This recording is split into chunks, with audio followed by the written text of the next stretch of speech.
am a first-generation Mexican American.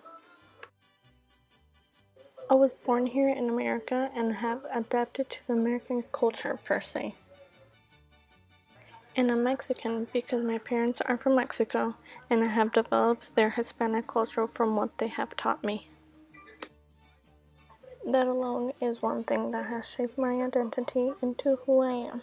But there are plenty of more ways that the Hispanic culture shapes Mexican Americans, or some may like to call themselves Chicanos. And every one of us is different on how we may grasp our culture, whether it's from music, dance, language, religion, or traditions. That even in family socialization and Mexican American identity and behavior states that children of all cultures experience enculturation. That is, they undergo the motive socialization experiences of their culture.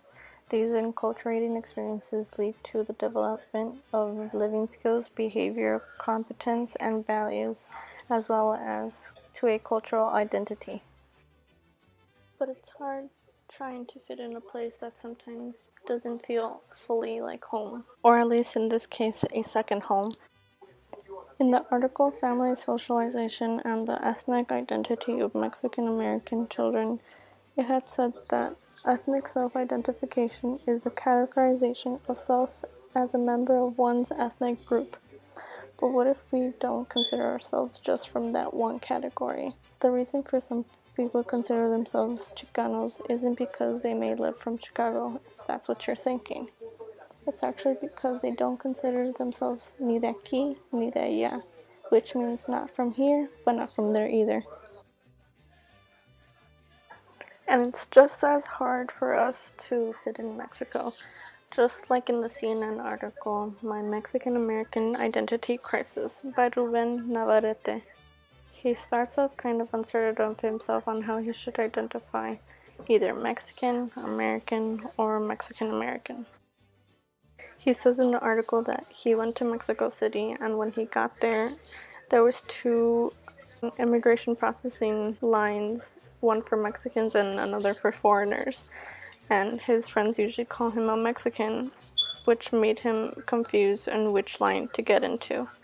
And that's what usually happens to most Mexican Americans here, that we get so used to being here for so long that we slowly don't see too much of our Hispanic identity, and we are forced to go into the foreigner side because we aren't really from Mexico. And when we do go up to Mexico, we feel like outsiders there too, since it isn't somewhere we are used to be living at. Even in the article When Labels Don't Fit, Hispanics and Their Views of Identity by Paul Taylor, Mark Hugo Lopez, Jessica Martinez, and Gabriel Velasco, it states that a little over half of Hispanics don't use the Mexican American or Hispanic. They actually use the family's country of origin, like I'm Mexican, Cuban, or Colombian, anything like that. Which I find interesting because sometimes when someone asks me the question, what are you? About half the time I do tell them I'm Mexican, but the other half of the time I do say that I'm Mexican American.